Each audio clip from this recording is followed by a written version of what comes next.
नमस्कार, जय हिंद, जय भारत दोस्तों। स्वागत है आप सबका एक बार फिर से आपके अपने चैनल स्काई स्पीक्स पर। तो आज हम बात करेंगे कर्क राशि, कर्क लगन के जातकों के लिए आने वाला 2022 साल कैसा रहेगा। आपकी सेहत, आपका स्वास्थ्य, नौकरी, कारोबार और इसके अलावा आपके अगले साल 2022 में बनने वाले विशेष योगों पर भी हम चर्चा करेंगे और उनके आपको क्या फल प्राप्त होंगे, किस महीने की किस तारीख से लेकर कौन सी तारीख तक उन विशेष योगों के शुभ प्रभाव आपको मिलेंगे। और इसके अलावा सबसे अंत में हम बात करेंगे साल में कौन सा ऐसा उपाय आपको करना चाहिए जिससे कि आपको और ज्यादा शुभ फलों की प्राप्ति हो और आपकी चिंताएं, आपकी कठिनाइयां, आपकी मुसीबतें कम हो। तो आप सबको स्काई स्पीक्स की तरफ से नव वर्ष की ढेर सारी हार्दिक शुभकामनाएं। और इसके अलावा दोस्तों, यदि आप मुझसे किसी भी प्रकार का निजी ज्योतिषीय परामर्श लेना चाहते हैं, स्क्रीन पर मेरा व्हाट्सएप नंबर दिया गया है। आप इस नंबर पर व्हाट्सएप के जरिए मुझे कंसल्टेशन टाइप करके लिख भेजें। आगे की पूरी प्रक्रिया व जानकारी आपको प्रति उत्तर में भेज दी जाएगी। उसके बाद आप चाहें तो अपना अपॉइंटमेंट बुक करवा सकते हैं, शुल्क लागू रहेंगे।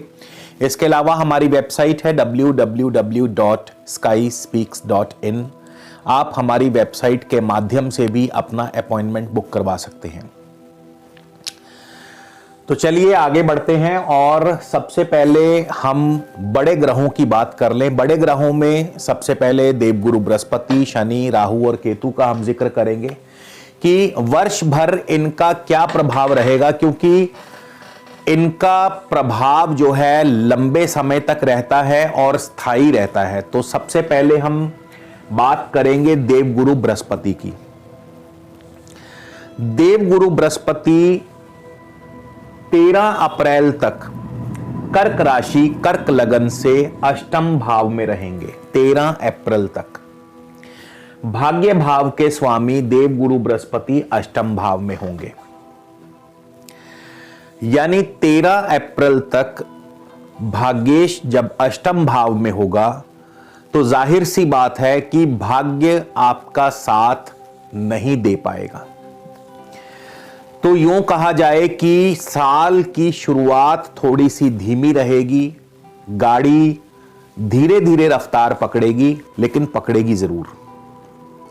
भाग्य के द्वार खुलेंगे जरूर, क्योंकि 13 अप्रैल को देवगुरु बृहस्पति अपनी मीन राशि में भाग्य भाव में प्रवेश करेंगे। लेकिन उससे पहले क्या फल देंगे? देखिए, बृहस्पति यहां अष्टम भाव में है, भाग्य भाव के स्वामी है। नवम भाव के स्वामी होकर के बृहस्पति अष्टम भाव में आए हैं। नवम भाव पिता का है, तो पिता के सेहत व स्वास्थ्य के लिए अनुकूल नहीं है। नवम भाव जो है यह हायर एजुकेशन का है। आपके हायर एजुकेशन यानी विद्या प्राप्ति में अड़चने डाल सकते हैं। नवम भाव का स्वामी जब अष्टम भाव में जाता है तो पैतृक सुख संपदा भी प्राप्त होती है, धन आता है, पैतृक सुख संपदा मिलती है, लेकिन इस धन के पीछे कोई ना कोई दुख का कारण भी छिपा रहता है। और क्योंकि बृहस्पति अष्टम भाव में है तो इंश्योरेंस क्लेम, ग्रेच्युटी, विल, पैतृक संपदा मिलने के आसार भी बनते हैं। बृहस्पति छठे भाव के स्वामी होकर के अष्टम भाव में आए हैं। छठा भाव रोग का है, रोग का नाश करेंगे। छठा भाव ऋण का है, ऋण का नाश करेंगे। छठा भाव शत्रु का है, शत्रु का भी नाश करेंगे। लेकिन छठा भाव नौकरी का है, नौकरी में आपके लिए दुविधा पैदा करेंगे, दिक्कतें पैदा करेंगे। तो 13 अप्रैल तक बृहस्पति का कुछ इस प्रकार से फल रहेगा। फिर बृहस्पति 13 अप्रैल को चले जाएंगे भाग्य भाव में और यहां से ही आपके भाग्य के द्वार खुलेंगे। नवीन उद्योग की स्थापना हो सकती है, किसी नवीन कार्य में निवेश हो सकता है, किसी नवीन उद्योग की शुरुआत हो सकती है, नवीन व्यवसाय की शुरुआत हो सकती है।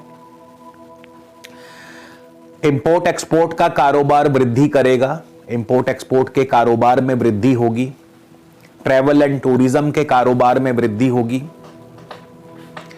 इसके अलावा हायर एजुकेशन भी आपकी जो है उसमें भी आपको सफलता हासिल होगी। यदि आप एजुकेशनिस्ट हैं तो आपको एज ए एजुकेशनिस्ट आपको उसमें अपने कारोबार में सफलता हासिल होगी। नवम भाव पिता का है तो पिता का सुख सहयोग मिलेगा, पिता की तरक्की होगी, पिता के माध्यम से आपको लाभ होगा। नवम भाव जो है भाग्य का है तो भाग्य आपका साथ देगा, पग पग पर आपके साथ रहेगा। नवम भाव जो है ये धार्मिक कार्यों का है, रिलीजियस एक्टिविटीज का है, तो धार्मिक कार्यों में, धार्मिक उत्सवों में आप भाग ले सकते हैं। नवम भाव तीर्थ यात्राओं का है तो तीर्थ यात्रा पर आप जा सकते हैं। नवम भाव आपके इसका भी है क्या कहते हैं, राजनीति का, सॉरी, नवम भाव और बृहस्पति तो राजनीति के कारक हैं, तो राजनीतिक क्षेत्रों में भी आपको सफलता दिलाते हैं। राजनीति क्षेत्रों में आपका दबदबा और रुतबा और ज्यादा बढ़ेगा। तो यहां पर जैसे ही बृहस्पति नवम भाव में आएंगे आपके लिए भाग्य के द्वार खुल जाएंगे। अब यहां से बृहस्पति की लगन भाव पर दृष्टि रहेगी तो यहां से बृहस्पति लगन पर दृष्टि डालेंगे। मान पद प्रतिष्ठा और अधिकार क्षेत्र की वृद्धि करते हैं, भाग्य की वृद्धि करते हैं। तृतीय भाव पर बृहस्पति की दृष्टि होगी तो भाई बंधुओं के सुख सहयोग की वृद्धि करते हैं। भाई बंधुओं के साथ साथ आपके मीडिया, आईटी ऐसे क्षेत्रों से यदि आप जुड़े हैं, ब्रोकरेज आदि से जुड़े हैं तो वहां आपको लाभ दिलवाएंगे। फिर बृहस्पति की पंचम भाव पर दृष्टि रहेगी तो पंचम भाव पर बृहस्पति की दृष्टि संतान सुख की वृद्धि करते हैं और शेयर मार्केट से भी लाभ दिलाते हैं। इसके अलावा एक्टिंग, कला, सिनेमा, कल्चर, आर्ट, स्पोर्ट्स, इन सभी क्षेत्रों से आपको लाभ मिलेगा। तो बृहस्पति का वर्ष भर इसी प्रकार फल रहेगा। हालांकि बृहस्पति 28 जुलाई को वक्री भी होंगे और 23 नवंबर को तक वक्री रहेंगे, 23 नवंबर को फिर से मार्गी होंगे। लेकिन अच्छी बात यह है कि बृहस्पति वक्री होंगे मगर नवम भाव में ही रहेंगे, इसी घर में रहेंगे बृहस्पति, अष्टम में नहीं जाएंगे। बृहस्पति नवम भाव में ही वक्री होंगे और नवम भाव में ही फिर से मार्गी हो जाएंगे। अब वक्री ग्रह ज्यादा से ज्यादा केवल इतना कर सकता है कि चीजों को डिले कर सकता है। जैसे आपको मैंने बताया नवीन उद्योग लगाने के अवसर बन सकते हैं, तो हो सकता है कि उस दौरान जब बृहस्पति वक्री हो जाए तो वो नवीन उद्योग का कार्य थोड़ा डिले हो जाए, या जो भी आप कार्य कर रहे हैं उसमें थोड़ा सा विलंब पैदा हो जाए, डिले। इसके अलावा कुछ नहीं। ऐसा नहीं है कि कोई आपको नुकसान होगा, बस चीजें थोड़ी सी लंबी खिंच जाएंगी। तो वर्ष भर बृहस्पति की कृपा आप पर बनी रहेगी।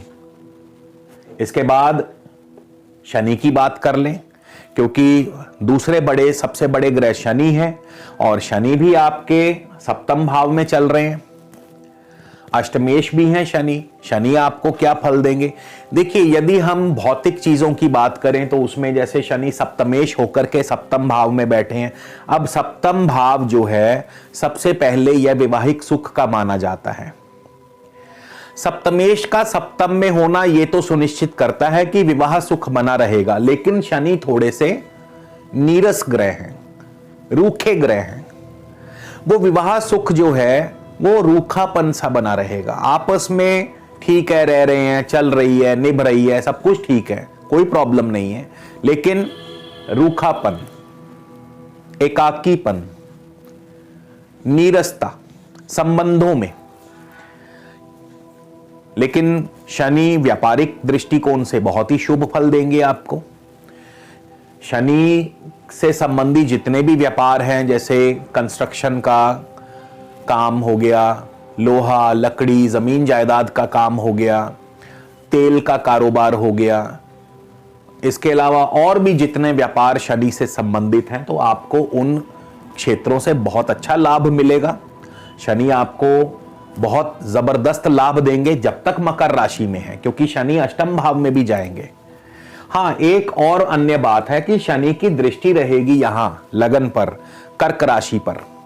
कर्क राशि लगन पर दृष्टि रहने से क्या होगा कि मानसिक पीड़ा, मानसिक तनाव भी देते रहेंगे, क्योंकि दोनों परस्पर शत्रु हैं। चाहे कितने भी शनि शुभ क्यों ना हो, लेकिन इनका स्वभाव है जहां बैठते हैं उस घर की वृद्धि कर देते हैं, और जहां दृष्टि डालते हैं उस घर को नुकसान पहुंचाते हैं। तो शनि की दृष्टि जो है ये थोड़ी सी खराब है। तो शनि की दृष्टि रहेगी सप्तम भाव पर। हालांकि शनि की भाग्य भाव पर भी दृष्टि है, लेकिन भाग्य भाव में क्योंकि बृहस्पति स्वयं बैठे होंगे तो उतना नुकसान नहीं दे पाएंगे, क्योंकि जब स्वामी अपने घर में बैठा हो तो उसका प्रभाव ज्यादा हो जाता है। तो शनि की दृष्टि बृहस्पति पर होने के बावजूद भी बृहस्पति का फल थोड़ा सा मलिन कर सकते हैं, लेकिन ज्यादा असर नहीं डालेंगे। शनि की चौथे भाव पर दृष्टि रहेगी। अब यहां से शनि की चौथे भाव अपनी उच्च राशि पर, शनि अपनी स्वराशि में है लेकिन अपनी उच्च राशि पर दृष्टि डाल रहे हैं, तो जमीन जायदाद के कार्यों से खूब लाभ मिलेगा, खूब तरक्की होगी। नवीन घर मिलने के योग बन सकते हैं, नया वाहन मिलने के योग बन सकते हैं। तो शनि की दृष्टि अपनी उच्च राशि पर है तो शुभ फल देगी। शनि देव चले जाएंगे 29 अप्रैल को अष्टम भाव में। अब अष्टम भाव में शनि यहां भी अपनी स्वराशि में है। ऐसा नहीं है कि शनि अपनी राशि में नहीं है, लेकिन अष्टम भाव जो है ये कुंडली का सबसे निकृष्ट भाव माना गया है, शुभ नहीं माना जाता। अब शनि 29 अप्रैल को आएंगे जब अष्टम भाव में, आयुष्य की वृद्धि करते हैं। लेकिन जिनको भी खास करके शनि की दशा अंतरदशा चल रही है, उनको विशेष रूप से शनि थोड़ा सा परेशान करेंगे। एक तो शनि का ढैया शुरू हो जाएगा, और दूसरा अष्टम भाव में शनि आपके मार्ग में विघ्न और बाधाएं पैदा करते हैं। यह तो अच्छी बात है कि बृहस्पति की दृष्टि रहेगी, बृहस्पति भाग्य भाव में शुभ स्थान में है, तो बृहस्पति जैसे तैसे भी आपको उस विकट परिस्थिति में से निकाल के ले आएंगे। लेकिन शनि अपना काम तो करेंगे ही। शनि की दृष्टि रहेगी आपके धन भाव पर, तो धन के मार्ग में भी रुकावट पैदा करेंगे, क्योंकि यहां से अपने परम शत्रु सिंह राशि, सूर्य की राशि पर दृष्टि होगी। इसके अलावा शनि जो हैं 4 जून को वक्र होंगे, वक्री अवस्था में आएंगे, और 4 जून से लेकर 23 अक्टूबर तक शनि वक्री रहेंगे। दोस्तों, आपको अगर याद है तो 2021 में भी मई से लेकर अक्टूबर तक शनि वक्री रहे थे, और जरा ये वक्त याद कर लीजिए कि किस प्रकार आपके कार्यों में विघ्न और बाधाएं पैदा हुई थी, किस प्रकार आपके बनते कार्यों में अड़चने आई थी। तो यहां एक बार फिर 4 जून से लेकर 23 अक्टूबर तक शनि देव जो हैं अष्टम भाव से वक्री होकर वापस सप्तम भाव में जाएंगे। तो जाहिर सी बात है कि कार्यों में विघ्न और बाधाएं पैदा करेंगे, रुकावटें पैदा करेंगे। तो कोई भी इंपॉर्टेंट कार्य जो है 4 जून से 23 अक्टूबर के बीच में लटक सकता है। अष्टम भाव में शनि बंधन योग भी बनाते हैं। बंधन योग का अर्थ है कि यदि आप अनैतिक कार्यों से जुड़े हैं, कानून के विरुद्ध कार्य करने वाले हैं, तो आपको सचेत रहना होगा, क्योंकि शनि आपको मान हानि, स्वास्थ्य हानि, धन हानि के साथ साथ राजदंड भी दे सकते हैं, जुर्माना भी दे सकते हैं, और कई बार तो सजा भी मिल सकती है। इसी को बंधन योग कहा जाता है। तो यहां पे शनि थोड़ा सा आपको सावधान रहना होगा, क्योंकि एक तो शनि अष्टम भाव में, ऊपर से शनि की ढैया, और अगर शनि की ही दशा अंतरदशा भी चल रही है, और आप यदि अनैतिक कार्यों में लिप्त हैं तो फिर आपको सावधान रहना होगा। इसके बाद अब हम राहु केतु की बात कर लें तो साल के शुरुआत में राहु केतु होंगे आपके वृषभ और वृश्चिक राशि में। राहु बैठे हैं वृषभ राशि में, केतु बैठे हैं वृश्चिक राशि में, और साल की शुरुआत काल सर्प दोष से होगी। और काल सर्प दोष में नवग्रह नहीं 10 के 10 ग्रह आ जाएंगे, यानी सूर्य, चंद्र, मंगल, बुध, गुरु, शुक्र, शनि और यूरेनस, नेपच्यून एवं प्लूटो। ये 10 के 10 ग्रह राहु और केतु की गिरफ्त में होंगे। और काल सर्प योग का सीधा सीधा अर्थ ये है कि व्यक्ति थोड़ी सी छटपटाहट महसूस करता है, उसके कार्यों में, उसके मार्ग में बाधाएं आती हैं। काम तो हो जाएंगे, जैसा कि मैंने बताया बृहस्पति की दृष्टि तो रहेगी, आपके कार्य सफल होंगे, लेकिन एफर्ट्स थोड़े ज्यादा करने पड़ेंगे, छटपटाहट महसूस होगी। और ये काल सर्प दोष रहेगा 24 अप्रैल तक। और विशेषतया ये काल सर्प योग जो है आपके पंचम और लाभ स्थान में है, तो यहां पर पंचम और लाभ स्थान में इस काल सर्प योग के प्रभाव के चलते शेयर मार्केट में जरा सोच समझ के निवेश करिएगा, नुकसान की संभावना ज्यादा हो सकती है। ऐसा नहीं है कि लाभ नहीं होगा, लाभ भी दे सकते हैं, लेकिन रिस्क जो है वो ज्यादा रहेगा, रेशो जो है रिस्क की ज्यादा होगी। फिर पंचम भाव संतान का है तो संतान के लिए भी चिंता का विषय, संतान की तरफ से भी कोई ना कोई चिंता परेशानी। तो काल सर्प योग जो है पांचवें और 11वें घर में है, लव लाइफ में दिक्कतें, लव लाइफ में बाधा, तो इस प्रकार से। लेकिन अप्रैल में काल सर्प योग भी खत्म हो जाएगा, अप्रैल में गुरु भी आ जाएंगे भाग्य भाव में, तो उसके बाद से भाग्य जो है आपके साथ रहेगा। इसीलिए मैंने कहा था कि साल की शुरुआत थोड़ी सी धीमी होगी, लेकिन अप्रैल में बृहस्पति के भाग्य भाव में आने से, राहु केतु का काल सर्प दोष खत्म हो जाने से आपके लिए भाग्य के द्वार अवश्य खुलेंगे।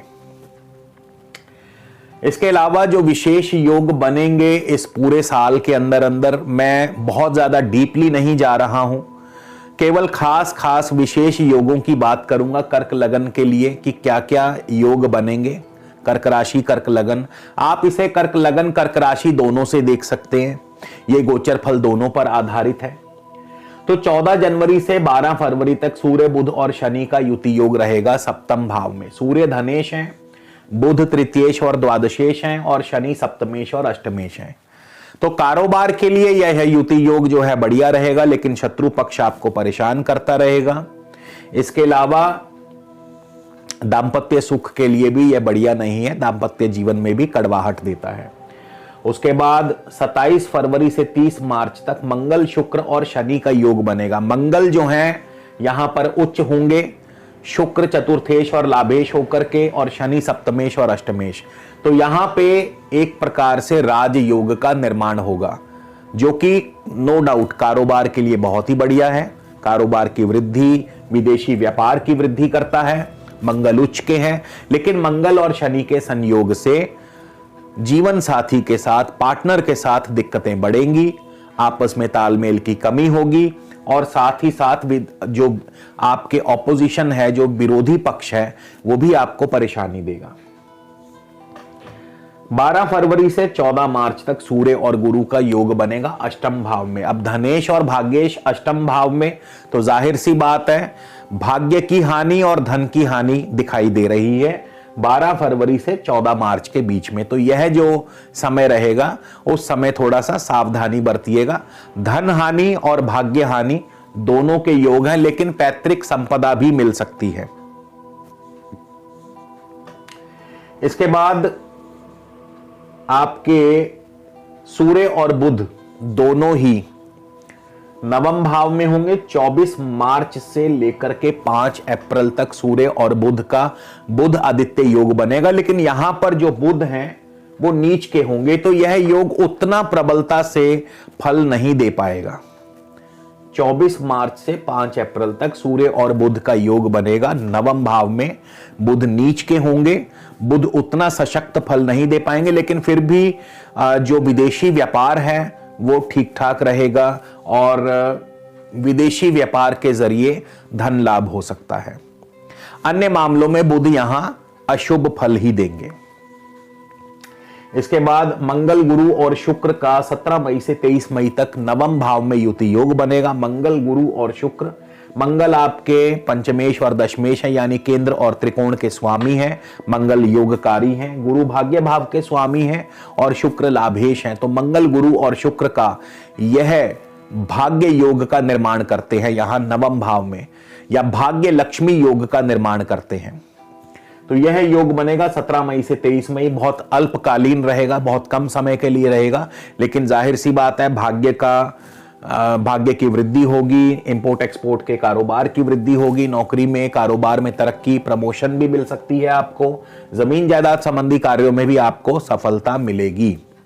तो यह अल्पकालीन योग आपको भाग्य और लक्ष्मी दोनों की प्राप्ति करवाएगा। इसके बाद 14 अप्रैल से 24 अप्रैल तब तक सूर्य बुध राहु का युति योग दशम भाव में बन चुका होगा। अब सूर्य यहां पर उच्च के होंगे और सूर्य उच्च के दशम भाव में, धनेश का दशम भाव में उच्च होना यह भी अपने आप में लक्ष्मी योग या राज योग बनाता है। वैसे भी दशम भाव में जब भी कोई ग्रह शुभ योग बनाए, उच्च का हो जाए, तो साम्राज्य योग का निर्माण करता है, यानी नौकरी में तरक्की, प्रमोशन, अधिकार क्षेत्र की वृद्धि, उत्तम धन लाभ, विदेशी व्यापार में लाभ। लेकिन यहां पर दशम भाव जो है सूर्य बुध और राहु का युति योग आपके दांपत्य जीवन के लिए बढ़िया नहीं माना जाता, तो दांपत्य जीवन पर इसका कुप्रभाव पड़ सकता है। इसके बाद 15 मई से 15 जून सूर्य और बुध का लाभ स्थान में बुध आदित्य योग बनेगा। धनेश का लाभ स्थान में जाना, बुध के साथ तृतीयेश और द्वादशेश बुध के साथ युति योग बनाना, 15 मई से 15 जून बुध आदित्य योग आपको बहुत ही शुभ फल प्रदान करेगा। हर प्रकार से उत्तम धन लाभ होगा, कारोबार में, नौकरी में, विदेशी व्यापार से आपको लाभ होगा, मीडिया, आईटी, ब्रोकरेज, इन सभी क्षेत्रों से आपको लाभ होगा। 2 जुलाई से 16 जुलाई सूर्य बुध आपके द्वादश भाव में होंगे। धनेश सूर्य का द्वादशेश बुध के साथ 12वें स्थान में युति योग खर्चों को बढ़ाता है, स्वास्थ्य हानि करता है, धन का निवेश बढ़ता है, लेकिन विदेशी व्यापार से लाभ होगा, इंपोर्ट एक्सपोर्ट से लाभ होगा। खर्च भी बढ़ेंगे, निवेश भी बढ़ेगा, मगर विदेशों से धन भी आएगा।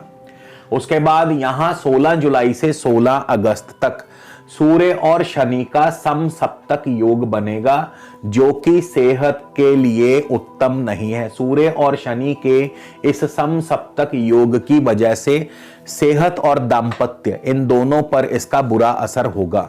तो 16 जुलाई से 16 अगस्त तक का जो समय है, आपको अपनी सेहत का भी ध्यान रखना है, आपको अपने दांपत्य का भी ध्यान रखना है, व्यर्थ के वाद विवाद में नहीं पड़ना है, तो इस चीज का आपको ध्यान रखना है। उसके बाद 17 अगस्त से 21 अगस्त तक सूर्य बुध का बुध आदित्य योग धन भाव में होगा। धनेश सूर्य बुध के साथ धन भाव में विदेशों से, बाहरी संबंधों से धन प्राप्ति करवाते हैं, उत्तम धन लाभ होगा। फिर 31 अगस्त से 17 सितंबर तक सूर्य और शुक्र का अचल लक्ष्मी योग बनेगा आपके धन स्थान में, क्योंकि सूर्य जहां धनेश है, शुक्र वहीं लाभेश है। तो धनेश और लाभेश का धन भाव में अचल लक्ष्मी योग, अचल इसलिए क्योंकि शुक्र चतुर्थेश भी है और चौथा भाव जमीन जायदाद का है, तो जमीन जायदाद के माध्यम से बहुत ही शुभ लाभ हो सकता है, बहुत ही उत्तम लाभ हो सकता है। लेकिन सूर्य और शुक्र का युति योग एक बार फिर पत्नी की सेहत के लिए नुकसानदायक है। यहां पर भी सूर्य शनि का समसप्तक योग पत्नी की सेहत के लिए या पति की सेहत के लिए, यदि आप महिला हैं तो आपके पति के लिए, और यदि आप पुरुष हैं तो आपकी पत्नी के लिए, सेहत के लिए बढ़िया नहीं है। वही सूर्य शुक्र का युति योग भी आपकी पति या पत्नी के लिए बढ़िया नहीं रहेगा। इसके बाद 24 सितंबर से लेकर 17 अक्टूबर तक सूर्य बुध शनि का आपके तृतीय स्थान कन्या राशि में युति योग बनेगा। यहीं धनेश सूर्य तृतीय भाव में होंगे और बुध अपनी उच्च राशि में है, मगर शुक्र अपनी नीच राशि में। लेकिन यहां पे शुक्र का नीच भंग हो जाएगा, क्योंकि शुक्र के राशि स्वामी जो है बुध वो अपनी उच्च राशि में है, तो नीच भंग होगा। और नीच भंग होके क्या होगा, आपको हर कार्य में अपनी कोशिशों से, अपने पराक्रम से, सेल्फ एफर्ट से सफलता मिलेगी। उत्तम धन लाभ होगा, जमीन जायदाद के कार्यों से लाभ होगा, मीडिया, प्रेस, प्रिंटिंग, इन क्षेत्रों से आपको लाभ होगा। साथ ही साथ आपको विदेशों से भी लाभ होगा। तो सूर्य बुध शनि का यहां पे युति योग जो है आपको एक बार फिर से सफलता और लाभ दिलवाएगा। इसके बाद 20 अगस्त से लेकर 26 अक्टूबर तक बुध और गुरु का आमने सामने समसप्तक योग बनेगा। यहां पे बृहस्पति हैं, अपनी स्वराशि में है, वहां पे बुध है, अपनी उच्च राशि में है। तो बुध और गुरु का ये समसप्तक योग भी आपके लिए बहुत ही शुभ रहेगा। पराक्रम से, बुद्धि से और मीडिया, आईटी, क्योंकि तृतीय भाव मीडिया का है, इंफॉर्मेशन टेक्नोलॉजी का है, ब्रोकरेज का है, प्रिंट मीडिया का है, पराक्रम का है, लेखन का है, संपादन का है, ये सभी कार्य तृतीय भाव से देखे जाते हैं। वहीं दूसरी तरफ नवम भाव जो है ये भाग्य का है, ट्रेवल्स का है, इंपोर्ट एक्सपोर्ट का है, पिता का है, हायर एजुकेशन का है। तो ये तृतीयेश और भाग्येश आमने सामने होंगे, तृतीयेश उच्च होंगे, भाग्येश स्वग्रही होंगे। तो पराक्रम से भाग्य का निर्माण होगा, पराक्रम से भाग्य की वृद्धि होगी। इसके बाद सूर्य बुध शुक्र केतु का युति योग बनेगा आपके चौथे भाव में। अब यहां पे सूर्य नीच भी हो जाएंगे और सूर्य को ग्रहण भी लगेगा, क्योंकि केतु साथ होंगे, राहु सामने होंगे। तो यहां पे सूर्य बुध शुक्र केतु का ग्रहण योग लगेगा। और हालांकि नीच भंग भी होगा, क्योंकि शुक्र अपनी राशि स्वराशि में होंगे, लेकिन उतना प्रभावी नहीं होगा।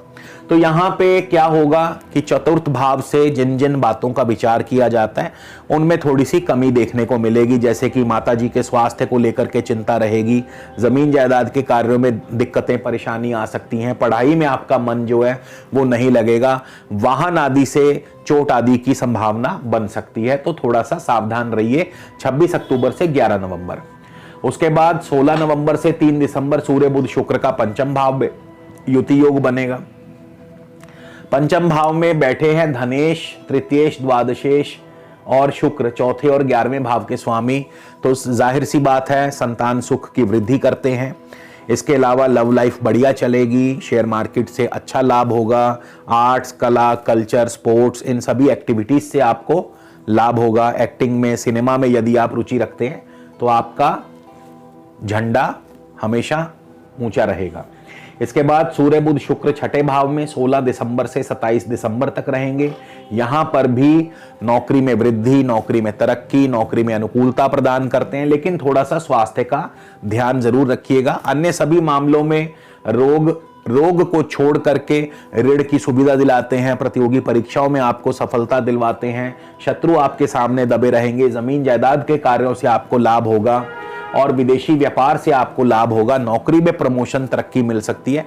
बस केवल सेहत व स्वास्थ्य का आपको ध्यान रखना होगा।